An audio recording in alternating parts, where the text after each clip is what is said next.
So if you look at this verse, Surah Yunus, verse number 67, هُوَ الَّذِي جَعَلَ لَكُمُ اللَّيْلَ لِتَسْكُنُوا فِيهِ. The same thing has been repeated from a different perspective. It is He who made for you the night to rest therein. It was not difficult for Allah subhanahu wa ta'ala to just give us the day, whole day. We have some places on the earth where there is more of the day, less of the night. Then we have few places on the earth where is the opposite, more of the night, less of the day. And they need to resort to artificial ways of having the daylight, how they manage themselves with the struggles, because if you don't have appropriate sun and appropriate night time, how your body is affected. So we are lucky, we are living in the part of the world where we have appropriate sunlight and we have appropriate night time. We enjoy all sort of weathers as well.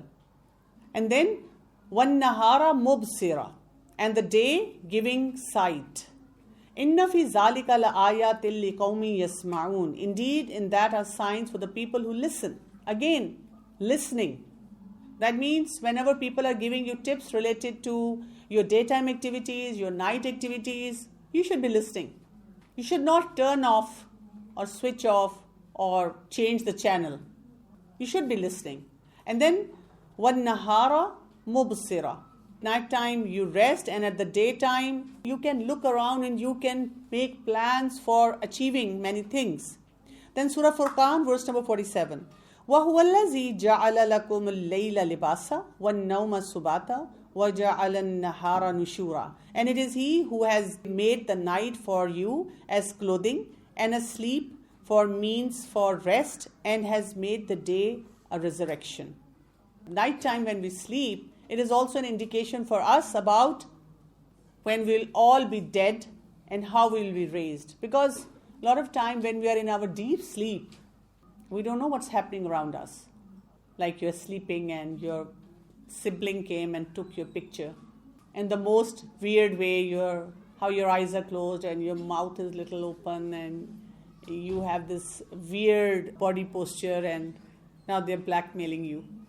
Or you could have a chocolate bar which you thought I'll eat in the morning, and your sibling came, pulled out that chocolate bar, showed it to you when you are in deep sleep, ate in front of you and left. Anybody could do anything, but we are not even aware of that because we are in the deep sleep. This is an indication for us that we won't be able to come out of this sleep if Allah doesn't want us to. A lot of people, they die in their sleep. And every day when we get up, it's an indication for us that one day we will be resurrected after our death. And we'll be held accountable in front of Allah subhanahu wa ta'ala. Like every day when you come in your class, you're asked, Hanji, where's the homework? Where's the assignment? How's the lesson? Did you prepare it? And we are worried about it when we are going off to sleep. So it's a constant reminder of what will happen to us.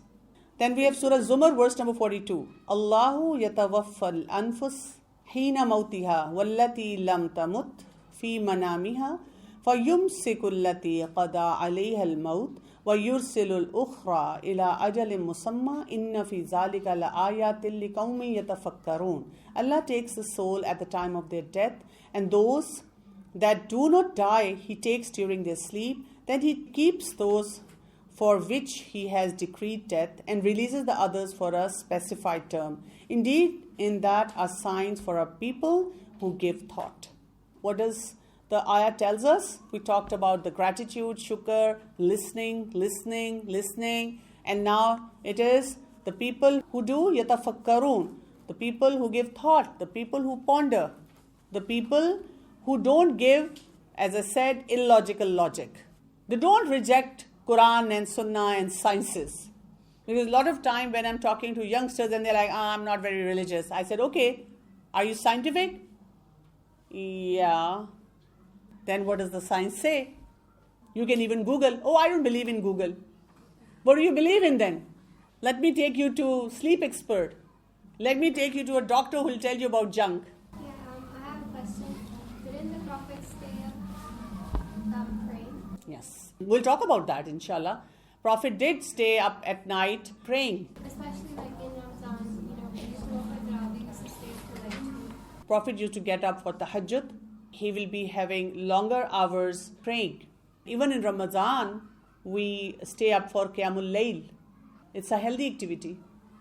And it's for a short duration of time. And when Prophet woke up for tahajjud every night, what time did he sleep? Immediately after praying Isha. What's the Isha time these days? 7. So if you sleep at 8 p.m., do you think you'll be able to perform tahajjud and also be very fresh in the morning? Yes.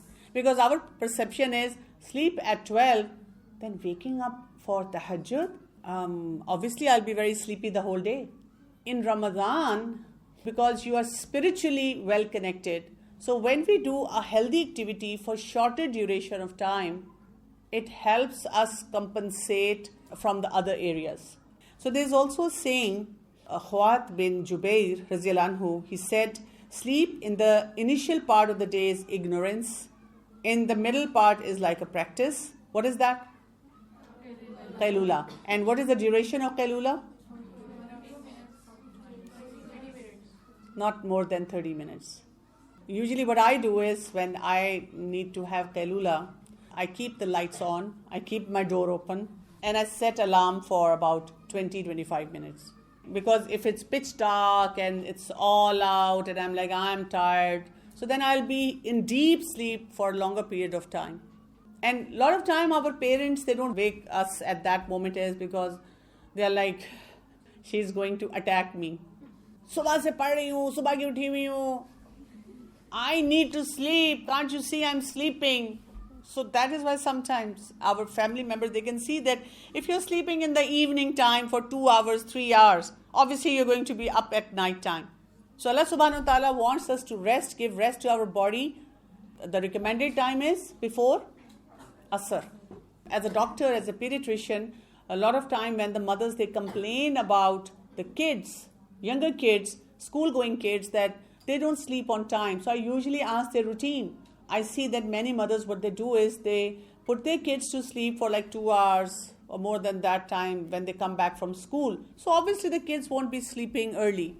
I usually advise those mothers that how about if you let the kids be active, help them complete their homework, give them early dinner and put them to bed.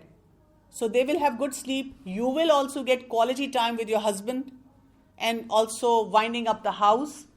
And they will be up in the morning. You won't get exhausted waking them up for the school time or even Fajr time. For the kids, when you teach them Qailula, so it should be like the lights have to be on and then you teach them that we are only lying down. You will often notice that if you're in a bad mood and someone says, what's wrong with you? And you're like, I overslept. So if you have people doing their own activities around and you're taking a short nap and you're aware of people coming in and going, so that's when you will be able to control your sleep. And in the last part, that is after Asr, is foolishness. So that is why we need to tame our activities. Today I want to give you the basics related to sleep. And once you know that, it will become easier for you to understand how we practice the Sunnah way. Basically, when we look at our sleep cycle, our circadian rhythm, this is what we have to understand. Allah subhanahu wa ta'ala has given a rhythm to our body and it runs through a very scientific process. We have internal clock. There's a central system and there's a peripheral system in our body. It's a very dynamic system. And basically, it is affected by the light in the environment, the solar light, whether it is bright or it is dim or if there is darkness. The internal system is within our brain. From our retina, when the light goes in, it initiates that neuronal track and light hits that suprachiasmatic nucleus in our brain. So this suprachiasmatic nucleus, what it does it starts giving signals whether you should be waking up or you should be sleeping.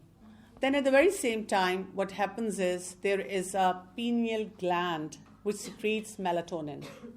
The highs and lows of this hormone, this decides whether we'll be sleeping or not. A lot of people who do not get adequate amount of sunlight in the mid of the day, they get deprived of melatonin. And when there's no melatonin, they will not be able to sleep properly. Now we have over-the-counter prescription available for melatonin pills, and some people do take it. I also do recommend to people who are having a lot of sleep disturbance for a short duration of time. But if you're relying on medication for sleeping, that's not healthy, even if it's herbal.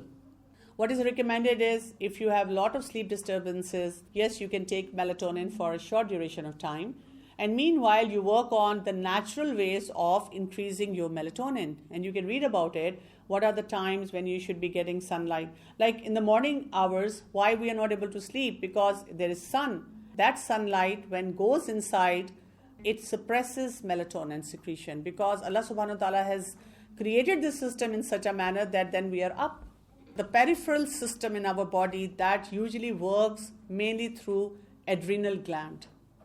It regulates our body temperature, then it regulates our blood flow, it regulates the food intake through different hormones. Like we have epinephrine, norepinephrine, we have glucocorticoids, we have aldosterone. It's a dynamic system. It's not like I'm tired, I'll sleep, I'm not tired, I won't sleep. There's so much happening, and Allah subhanahu wa ta'ala has facilitated us within our body. Look, your adrenal gland is waiting for you to do the right thing. Your suprachiasmatic nucleus wants to do the right thing. Your melatonin secretion wants to be in the right place, appropriate dose. Why you're not taking care of yourself? And then Allah subhanahu wa ta'ala has given us what we call awakening cortisol spike. When it's time for us to wake up, there is a cortisol spike. हम कहते हैं आँख खुल गई. And now I'm not able to sleep. And it is regulated by how we eat, what time we eat. People who take early breakfast, healthy breakfast, then their cycle gets very good. People who do not take breakfast, miss breakfast, eat junk, eat late at night, take a lot of caffeine, coffee, energy drinks, they're not able to sleep. They are destroying their own system. Let's not be cruel to our body, our hormones, our masoom brain. It will happen naturally. You don't have to make extra effort. It will just happen. All you have to do is take the right action. Eat something in the morning. Have an oatmeal breakfast. Whenever I do Kerala and then I wake up after 20-25 minutes, I can feel my pulse everywhere really strong, like in my face, and I'm shaking. I don't know why. Yeah, because you were in a deep sleep and then your body is trying to come back to that norm for waking up. So that's okay. But yes, you will have to keep watch on if you take adequate amount of fluids. If you are again sleeping on time, you might be taking Kelula, but are you still sleeping on time at night? So what time you actually sleep? We also have one terminology that is called entrainment.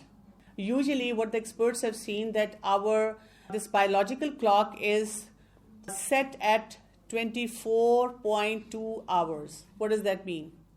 Our body has been given the capacity to stretch a little beyond 24 hours. That means it is easier for people to stay up at night than to sleep early. And why did Allah subhanahu wa ta'ala give us this capacity? For ibadah, for nighttime ibadah. Otherwise, we'll be like robots. 7:30 namaz padi, we are sleeping. We can't do that.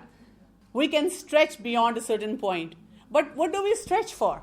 Parties, watching something on screen, even studying at night time. So we need to set our biological clock early in the morning. And if we do that, that is very helpful.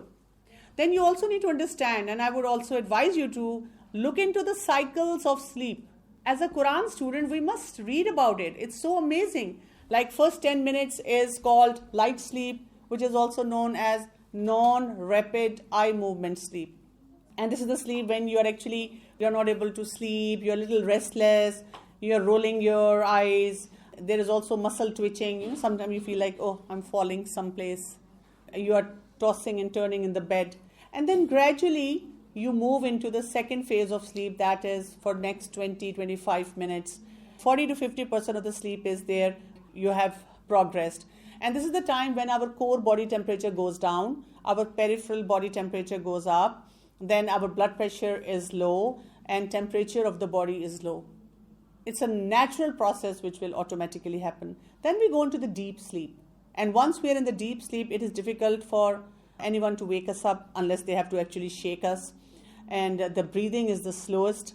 And this is the time when lot of regenerative and healing work takes place in our body. The risk of all the chronic diseases like heart disease, diabetes, stroke, autoimmune diseases, they go down. A lot of people who have these diseases, they are directly and indirectly related to sleep. Then we prevent our brain from getting exhausted. As I told you that our brain, what it does, it consolidates all the learning that we have done in the morning times, and it shifts whatever we have learned from the short-term memory to the long-term memory. So any one of you, if you have problem with learning, मैं इतना पढ़ती हूँ, I study so much, but I'm not able to internalize or remember. So part of it is because your sleep routine is not good. Another important discovery in the recent years had been people who do not have healthy sleep, and not just healthy sleep, when I said sleep hygiene, the quantity and the quality of sleep. Because good sleep is important for maintenance of your weight. Like one girl consulted me and she was like, I'm almost starving myself but not losing any further weight. Though I'm exercising, I'm not eating anything. And when I was making that checklist, I asked her about her sleep. She was hardly sleeping 2 hours. I told her, how would you lose weight? Because there are hormones, leptin and ghrelin. Leptin especially, it is associated with the appetite, the hunger feeling that you get. It is related to sleep. When its quantity goes variable according to the standard, even when you are like not eating much, you will start craving for food. There was a study where it was seen that if people do not sleep, they sleep for 4 hours per night for 5 days, they were eating 300 calories more. And those calories are mainly from the junk or more of the carbs. So they were gaining weight. Unconsciously, you will start eating more. Even if you don't eat, you will not lose weight. For even losing weight, you need to have a sound sleep. Because these people are going to have low energy levels. There will be no motivation. One mother, she talked to me and she said, my daughter has so much mood problem. She's always cranky and she doesn't like to talk and she gives very snappy answers. With the checklist, we found out that her sleep disturbance was there, and when we tried to guide her towards how she can manage her sleep, automatically her mood started getting better. You will have anxiety, you'll be frustrated, you'll be confused, there'll be no emotional regulation, even sometimes you have panic attacks. And also our body, like DNA remodeling takes place, ATP synthesis takes place, your immune system gets better, then your insulin gets regulated, your growth hormone increases with healthy sleep. You have gradual increase in cortisol, like, that fight and flight gets very settled. There is a big list of benefits that you get. That is why 1/3 of our life, when it goes into sleeping, it rejuvenates us at all levels. For this week, what I want you to do is just internalize this information, read about sleep, and look into your sleep patterns. Then try to see what are your different barriers. And make a list of those barriers, and inshallah next week in our next class, while we'll start to learn the etiquettes and manners of healthy sleep so that we have value-added sleep. We benefit from it for the world and for the akhirah. We also understand our challenges related to sleep, and I will give you solutions related to the common things that we find people suffering from. The home lights, they say that you need to keep them dim in the evening because these home lights also, they suppress our melatonin. People who have sleep apnea is usually because they have sometimes metabolic disorders like diabetes, they are overweight, their neck circumference is more. Sleep apnea is also related to how your lifestyle is. BMI is more, you're obese. So when you look at the checklist of why people have sleep apnea, you'll again find out this is related to your weight, your diseases, and these are all the diseases which you can manage. Ironically, in our times now, a lot of stress is given to just the management of the disease. But nobody is telling them to lose weight, do healthy activities, so that they can, in the long run, manage it better. Then what about the doctors and like the people who have to give duties at night? How do they maintain their sleep? That is why a lot of doctors have burnouts. And there's a big concern now. They have done a lot of studies where they say that 35 to 45% of the doctors, they have burnout, and they have seen that the burnout in the medical students is more, 60%. Why? Because they have to go for the clinicals and then they also have to study. And that is why a lot of time you will see mismanagement in the hospitals, like sometimes when the doctors are very angry, very moody, because they had been constantly working and they hardly get any sleep. So it's not healthy. And you will notice abroad, doctors, they definitely take 1 month vacation where they cut off themselves from their job and they go somewhere so that they can relax. And there are some people who are aware of this thing, they sleep on time. So somehow what I've seen with a lot of professionals abroad, their sleep patterns are better than ours. I have noticed in summer as well as winter, when I calculate from Isha till Fajr, you get ample sleep.